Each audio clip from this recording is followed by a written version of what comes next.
ITL electrical venture channel में दोस्तों आपका स्वागत है। आज हम बात करने वाले कैपेसिटर के संबंधी जो भी क्वेश्चन बनने वाले हैं उस पर हम लोग आपसे बात करने वाले हैं। ठीक है, जो कैपेसिटर में जो क्वेश्चन कैपेसिटर के रिलेटेड हैं, जो आपके आगामी एग्जाम में आने वाले हैं, ठीक है, इससे बाहर क्वेश्चन नहीं आएंगे। अगर इन क्वेश्चनों को आप याद करें तो कैपेसिटर आपसे छूटने वाला नहीं है। ठीक है, ठीक है, तो अब इसमें 29 क्वेश्चन है जिसको हम लोग आपको बारी बारी से देखेंगे। ठीक है, तो पहला दिया परमिविटी की मात्रा क्या होती है। तो परमिविटी की मात्रा किससे प्रदर्शित करते हैं? न्यूटन मीटर से, वेबर मीटर से, फैरेड वर्ग मीटर से या फैरेड मीटर से।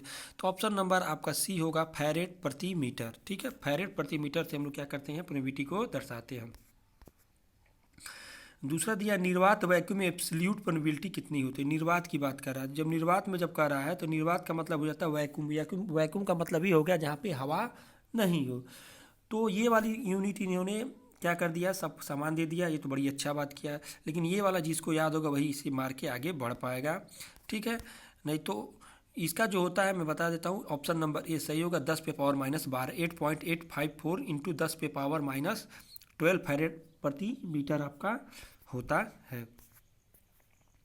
फिर तीसरा पूछा है कि निर्वात यानी वैक्यूम में अपेक्षिक परमिविलिटी। देखिए रिलेटिव परमिविलिटी की बात करते हैं। मैं रिलेटिव परमिविलिटी के बारे में बता दूं। रिलेटिव जो परमिविलिटी होती है उसका कोई भी मात्रक नहीं होता है। और निर्वात यानी वैक्यूम में जो रिलेटिव परमिविलिटी होती है वो यूनिटी होती है आपकी। ठीक है, ये वाला नहीं होता, ये वाला मारेंगे तुरंत आप गलत कर जाएंगे। ठीक है, वो एब्सोल्यूट पूछा था वहाँ पे, यहाँ पे वैक्यूम में पूछा है। तो ऑप्शन नंबर आपका सॉरी ए नहीं सी होने वाला है। ठीक है, ठीक है। चौथा दे निम्नलिखित में से कौन से माध्यम में अधिक अपेक्षित प्रोबेबिलिटी होगी, यानी किस माध्यम में सबसे ज़्यादा रिलेटिव प्रोबेबिलिटी होगी। तो अब यहाँ पे पक्का आप अपना अगर 1/4 नंबर यहाँ पे गंवाने वाले हैं। अगर ये आपके एग्जाम में आ गया तो आप सीधे माइका मार के आगे निकल जाएंगे, कहेंगे कि ये तो सबसे अच्छा इसका ये इंसुलेटर का काम करता है तो माइका ही इसका रिलेटिव प्रोबेबिलिटी अधिक होगा। नहीं, इन सभी में सबसे अधिक जो रिलेटिव प्रोबेबिलिटी होती है आपके पानी का होता है। ठीक है, पानी का सबसे ज़्यादा होता है। वैसे कहा तो सेकेंड नंबर का जो होता है प्रोबेबिलिटी, रिलेटिव प्रोबेबिलिटी पानी का होता है। ठीक है, चलिए मैं आपको दिखा देता हूँ, इसको एज ए प्रूफ मैंने रखा है आपके लिए। देखिए माइका का जो प्रोबेबिलिटी होती है आपकी 0.257 होता है। ठीक है, देखिए यहाँ पे हमने रखा है 0.257 होता है माइका का। ठीक है, 0.257 आपका माइका का होता है। और आपके वाटर की बात करें तो वाटर की देखिए 4 से 88 तक होता है। यहाँ पे देखिए नीचे लिखे हैं 4 से 88, तीर का मार्क अब दिख रहा है। 4 से 88 पॉइंट तक आपका होता है माइका का। और सेकंड लार्जेस्ट नंबर होता है टाइटेनियम डाइऑक्साइड, ऊपर से नीचे से 5वें 7वें नंबर पे है ये वाला, ये इसका सबसे ज़्यादा होता है। उसके बाद वाटर का होता है। ठीक है, सबसे ज़्यादा आपका टाइटेनियम डाइऑक्साइड का होता है रिलेटिव प्रोबेबिलिटी, और सेकंड नंबर पे आता है वाटर का। ठीक है, हो सके तो आपको ये अच्छा लगा हो। ठीक है, हमने आज ये फैक्ट आपको दिया है। पांचवा है निम्नलिखित में से कौन सी वेक्टर मात्रा है। वेक्टर का मतलब आप समझ ही रहे हैं क्या होता है वेक्टर। ठीक है, सदिश सदिश के बारे में पूछा तो कौन सा है जो इसमें से सदिश है। पांचवे का आपका हो जाएगा कौन सा, विद्युत फील्ड, विद्युत पोटेंशियल, विद्युत चार्ज, इनमें से कोई नहीं। तो विद्युत जो इंटेंसिटी यानी फील्ड जो होता है आपकी, ठीक, जो तीव्रता होती है फील्ड की, उसे हम लोग क्या कहते हैं। देखिए शक्ति यहाँ पे लिख दिया, लेकिन फील्ड तीव्रता होता है, इंटेंसिटी भी तीव्रता होता है, शक्ति भी हम लिखते हैं। तो इसका बी हो जाएगा, यानी विद्युत का वेक्टर का मात्र बी हो जाएगा। छठवां है यदि किसी इंसुलेटिंग मटेरियल मीडियम में ब्रेक डाउन वोल्टेज से अधिक वोल्टेज दी जाए तो क्या होगा। यानी कोई इंसुलेटिंग मटेरियल है, जैसे कहने का मतलब आपके कोई तार है, उसका जो इंसुलेटिंग उसका ग्रेडिंग किया गया है, अगर 200 वोल्ट, अगर 200 वोल्ट से ज़्यादा अगर देते हैं तो उस तार में क्या होगा। मिला जुला के कहना यही चाह रहा है। तो ये लिख रहा है कि इंसुलेटिंग पिघल जाएगा, इसका आणविक संरचना चार्ज हो जाएगी, या पंचर या क्रैक हो जाएगा, उपरोक्त में से कोई नहीं।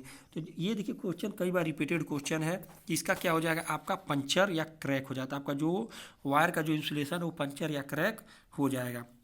सातवां दिया किसी मीडियम में डाइलेक्ट्रिक स्ट्रेंथ को किससे मापा जाता है। यानी डाइलेक्ट्रिक स्ट्रेंथ यानी जो किसकी परावैद्युत, डाइलेक्ट्रिक स्थिरांक का मतलब होता है, डाइलेक्ट्रिक स्थिरांक का मतलब होता है परावैद्युत स्थिरांक। ये पूछ रहा है, हिंदी में से बोलते हैं परावैद्युत स्थिरांक। तो इसे आप किस में मापते हैं, किलो वोल्ट, mm, कूलम वर्ग मीटर, न्यूटन मीटर या जूल। देखिए जो जो इससे मापा जाता है आपको किलो वोल्ट mm में मापा जाता है। ठीक है, किलो वोल्ट mm में ये सबसे महत्वपूर्ण है आपका ये क्वेश्चन, ये भी क्वेश्चन आपका रिपीटेड क्वेश्चन हो चुका है। ये दिया है 8वां दिया है, किसी माध्यम में डाइलेक्ट्रिक स्ट्रेंथ समानता मानते हैं, मतलब कोई माध्यम वहाँ पे डाइलेक्ट्रिक स्ट्रेंथ सामान्यता कितना माना जाता है। 3 kilo volt mm, 30 kilo volt mm या 300 किलो वोल्ट mm और 1000 किलो वोल्ट mm। तो इसका जो मानते हैं किसी माध्यम डाइलेक्ट्रिक स्ट्रेंथ समानता माना जाता है 3 किलो वोल्ट mm। ठीक है, उसी तरह आपका तेल का होता है ट्रांसफार्मर तेल का 30 से 35 के आसपास, इसी तरह सबका अलग अलग आपका अलग अलग इंसुलेटिंग मटेरियल का अलग अलग डाइलेक्ट्रिक स्ट्रेंथ यानी परावैद्युत सामर्थ्य होता है। 9वां, किसी पदार्थ को डाइलेक्ट्रिक स्ट्रेंथ किस पर निर्भर करता है, मतलब डाइलेक्ट्रिक से किस पर निर्भर करता है, उसकी मोटाई पे, उसके तापमान पे या नमी पे या उपरोक्त सभी पे। 9वां का आपका क्या दे रखा है कि उसकी मोटाई पे या तापमान पे या नमी पे या उपरोक्त सभी पे। तो डाइलेक्ट्रिक स्ट्रेंथ सभी पे आपका वर्क करता है। तापमान बढ़ेगा तो डाइलेक्ट्रिक स्ट्रेंथ क्या होगा, ऑटोमेटिक गिरेगा। ठीक है, डाइलेक्ट्रिक स्ट्रेंथ आपका ऑटोमेटिक गिरेगा अगर तापमान बढ़ेगा तो। 10वां, किसी माध्यम में डाइलेक्ट्रिक स्ट्रेंथ नमी के कारण बढ़ती है, तापमान के साथ घटती है, तापमान बढ़ने के साथ बढ़ती है, तापमान इंसुलेटिंग पदार्थ का समान होती है। ठीक है, तो किसी पदार्थ को जब हम गर्म करते हैं तो उसका जो डाइलेक्ट्रिक स्ट्रेंथ है वो आपका कम होगा। ठीक है, जब नमी की कण बढ़ेंगे तब डाइलेक्ट्रिक स्ट्रेंथ भी आपका घटेगा। तापमान बढ़ाने पे क्या होता है, उसका जो डाइलेक्ट्रिक स्ट्रेंथ का जो मान होता है सीधे गिरने लगता है। लेकिन डाइलेक्ट्रिक स्ट्रेंथ को नमी वाले स्थान पर भी तो कभी प्रयोग होता है। 11वां है, फील्ड शक्ति की इकाई क्या है। फील्ड शक्ति की इकाई क्या है, यानी इंटेंसिटी की बात कर रहा है। फील्ड शक्ति इंटेंसिटी की बात कर रहा है। तो शक्ति यानी पावर यहाँ पे कह दिया है तो कूलम में होगा, वेबर में होगा, कूलामीटर में होगा, न्यूटन में। तो बल जो आपका न्यूटन कूलम में मापा जाएगा। फील्ड इंटेंसिटी यानी फील्ड तीव्रता को हम लोग न्यूटन कूलम में मापते हैं। निम्न में किसका डाइलेक्ट्रिक स्ट्रेंथ सबसे बेटर है, किसका है, पेपर का है, ग्लास का है, बेकेलाइट का है या वायु का है। ठीक है, तो सबसे अच्छा जो डाइलेक्ट्रिक स्ट्रेंथ जो होता है आपका बेकेलाइट का होगा, इनमें से बेकेलाइट का होगा। ठीक है, इन ऑप्शनों में से बेकेलाइट का होगा। ठीक है, अभी माइका दे देगा तो इससे अच्छा जो होता है माइका का होता है। ठीक है, तो ऑप्शन के अकॉर्डिंग आपको क्वेश्चन को देखना पड़ता है, याद करना पड़ता है। ठीक है, 13वां है, पोटेंशियल ग्रेडियंट का अधिकतम मान किस केबल में कहाँ होता है। जो पोटेंशियल ग्रेडियंट यानी जो आपका वोल्टेज ग्रेडिंग की जाती है, सबसे ज़्यादा उसका जो प्रभाव होता है किस पे पड़ता है। तो मैं बता दूं इंसुलेटर पे उसका प्रभाव पड़ता है सबसे ज़्यादा। ठीक है, कंडक्टर में नहीं, कंडक्टर में तो करंट बहता है, कंडक्टर के साथ जो वोल्टेज आती है वो पोटेंशियल ग्रेडियंट यानी वो इंसुलेटर पे प्रभाव डालती हैं। ठीक है, तो ऑप्शन नंबर आपका बी क्या होगा, सही होगा। ठीक है, बाहरी सीट पे तो कोई प्रभाव नहीं रहेगा क्योंकि वो बाहरी सीट हमारा क्या करता है, वो नमी को बचाता है, नमी से हमारे केबल को बचाता है सिर्फ। ठीक है, 14वां, दो विद्युत चार्ज के मध्य बल कूलम का नियम किस नियम से मेल खाता है। तो न्यूटन का गति नियम, ऊर्जा एकत्र नियम, गॉस प्रमेय, न्यूटन का गुरुत्वाकर्षण नियम। तो देखिए जो दो ऊर्जा चार्ज के मध्य बल जो कूलम का नियम है वो न्यूटन के गुरुत्वाकर्षण नियम पे वर्क करता है। ये भी क्वेश्चन आपका रिपीटेड है। जैसे जो गुरुत्वाकर्षण नियम है तो क्या लिखता है गुरुत्वाकर्षण नियम, m1 और m2/r²। ठीक है, ये आपका गुरुत्वाकर्षण नियम है किसका, न्यूटन का। और उसी तरह कूलम का जो नियम है, जब दो मतलब कूलम यानी दो चार्ज के बीच की दूरी जब देखना होता है Q1/r² यानी त्रिज्या का स्क्वायर, ये आपका कूलम का नियम होगा। विद्युत चार्ज का कूलम का नियम, दो विद्युत चार्जों के बीच की जब दूरी होती है, जब चार्ज निकालना होता है तो ये वाली हम लोग नियम लगाते Q1/Q2/r²। ठीक है, 15वां है, किसी विद्युत चार्ज के चारों तरफ का क्षेत्र क्या होता है।